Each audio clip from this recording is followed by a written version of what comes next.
सतयुग में मेरा नाम सत सुकृत रहता है, त्रेता में मेरा नाम मुनिंदर होता है, द्वापर में मेरा नाम करुणा में होता है, और कलयुग में मेरा ओरिजिनल नाम होता है जो वेदों से भी पूर्व मेरा वास्तविक नाम है, उसी नाम से मैं आता हूं।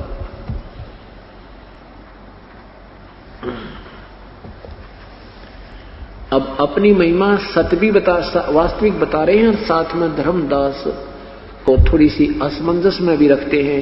कहते हैं मैं तो भगवान का भेजा हुआ उसका संदेश वाहक हूं। भाई उन्होंने एक बार क्या कहा, जब जीवों को दुखी देखा, धर्मदास जब जीवों को दुखी देखा तो यहां तपतशिला पर हाहाकार मचा रहे थे, तो परमेश्वर ने मुझे आज्ञा की और मैं वहां आकर खड़ा हो गया जहां पर ये काल इन प्राणियों को तपतशिला पर भून कर भून रहा था। तो मुझे देखते ही सभी प्राणी, सभी जीवात्मा जो तपतशिला पर जलाई जा रही थी, क्योंकि ये ऊपर का कवर है, हम तो केवल इसको शरीर मानते हैं, ये नहीं, ये तो एक मिट्टी का एक ओवर कोट है, ओरिजिनल शरीर इसके अंदर है। उसी में पीड़ा होती है, उसी में प्यास और भूख लगती है, उसी में शांति और अशांति होती है। मृत्यु के उपरांत इस 5 तत्वों के शरीर को कोई फूंकता है, गाड़ता है, कुछ करो, काटो चाहे पीटो, इसको कोई पीड़ा नहीं, क्योंकि वो आत्मा, वो ओरिजिनल शरीर निकल गया इसमें से, और उसी को दुख होता है। उस सूक्ष्म शरीर को तपतशिला पर डाला जाता है और वहां तपतशिला के ऊपर 1 लाख जीवों का नित्य ऐसे भून कर उनमें से वो रस निकालता है, ये काल द्रव निकालता है, वासना निकालता है। जैसे इस मन जो है ये काल का एजेंट है, उसका भेज छोड़ा हुआ एलिमेंट है। ये क्या करता है कि जीव को चटपटे आहार, खाना पीना, मीठा, एक आटे के 25 आइटम बना लेगा जब इसके आनंद आवे, और फिर बीड़ी पीना, तम्बाकू खाना, पान खाना, शराब पीना, मांस खाना, ये इसकी और गंदी आदत मन की है। और ये ज्यादा स्वाद इसलिए करवाता है कि फिर इस सूक्ष्म शरीर में वो वासना ज्यादा मिल जाती है और फिर उसका अंश निकलता है तपतशिला पर, इसमें घना आनंद आता है।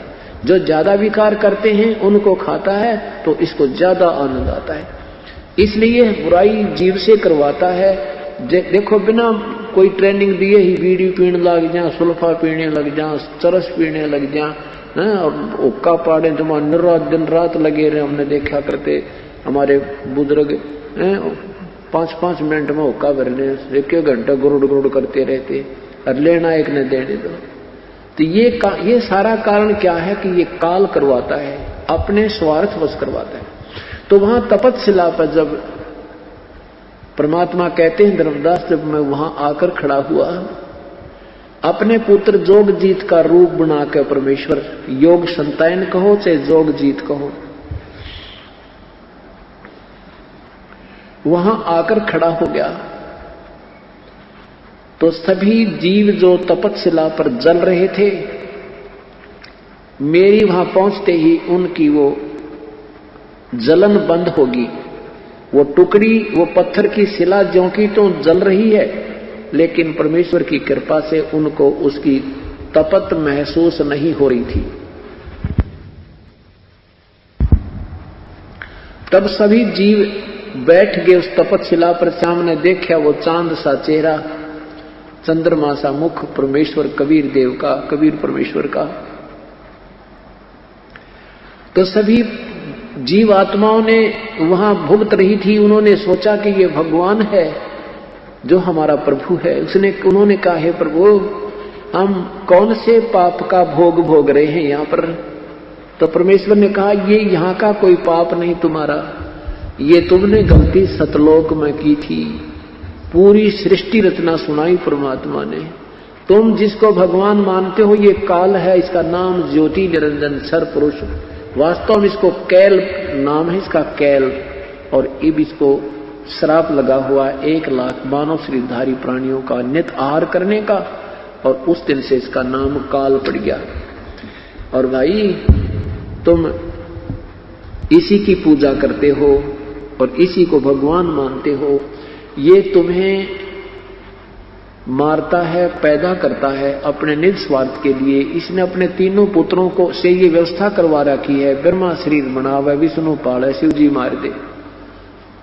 और इसीलिए कर रहा है ये। जहां ये आज तो तुम देख रहे हो 1 लाख मानव शरीरधारी प्राणियों का यहां आहार कर रहा है। ये निराकार नहीं है, ये अव्यक्त है, ये गुप्त रहता है। और अब थोड़ी सी देर में आएगा, तुम देखना, वो जिसको निराकार निराकार कहकर व्याख्या की जा रही है वो काल है, ज्योति निरंजन है। तब पर वहां परमेश्वर ने पूछा कि तुम वहां चारों वेदों के बोल जानने वाले भी वहीं ऋषि महर्षि जो देव शरीर को भोग कर आए थे, वो देव भी वहां तपस्या पर घूमने जा रहे थे। तब परमेश्वर ने कहा कि जिस संपत्ति और संतान को तुम अपना मानते थे, क्या तुम्हारी थी वो? तब कहते नहीं भगवान, हमारी नहीं थी, हमारे धोखा लग गया। हमारे को तो वहां इतना मूर्ख बना दिया जाता, हमने संतान और संपत्ति के अतिरिक्त कुछ चीज दिखाई ना देती। हे भगवान, परमात्मा ने कहा कि जो पुजारी थे वो भी यही तपस्या पर, जो तुम्हारे गुरु थे वो भी तपस्या पर, और जो शिष्य थे वो भी तपस्या पर। तो ये जो दुख है तुम्हें इस कारण से हुआ था, वो सारी कथा सुनाई।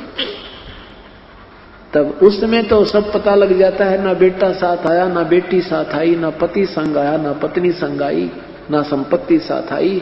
तो सारी बात सीधी समझ में आ रही थी। हाँ भगवान, हे परमात्मा, हमसे गलती होगी।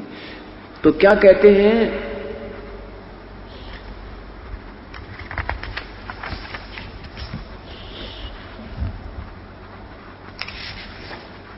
तो वहां जीवों ने, उन प्राणियों ने कहा है परमात्मा हमें यहां से छुटवा लो।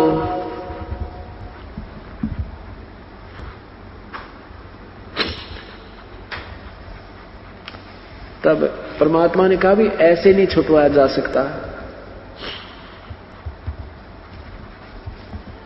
ऐसे नहीं छुटवाए जा सकते, ये हमारा नियम भंग हो जाता है। तुम स्वेच्छा से यहां आए हो काल के जाल में, और जब तुम्हें कोई पुण्य कर्म तुम्हारा उदय हो, मानव शरीर प्राप्त हो, और मेरा संत, मेरा कृपा पात्र संत कोई तुम्हें ये सतकथा सुनाता पा जावे, उनके इसके चरणों में लग के उपदेश ले लेना, और फिर मैं जानूं और ये काल जाने, अपना ऋण मुक्त होकर पुत्र तुम तब मेरे पास आ सकते हो, ऐसे नहीं ले जाए जा सकते।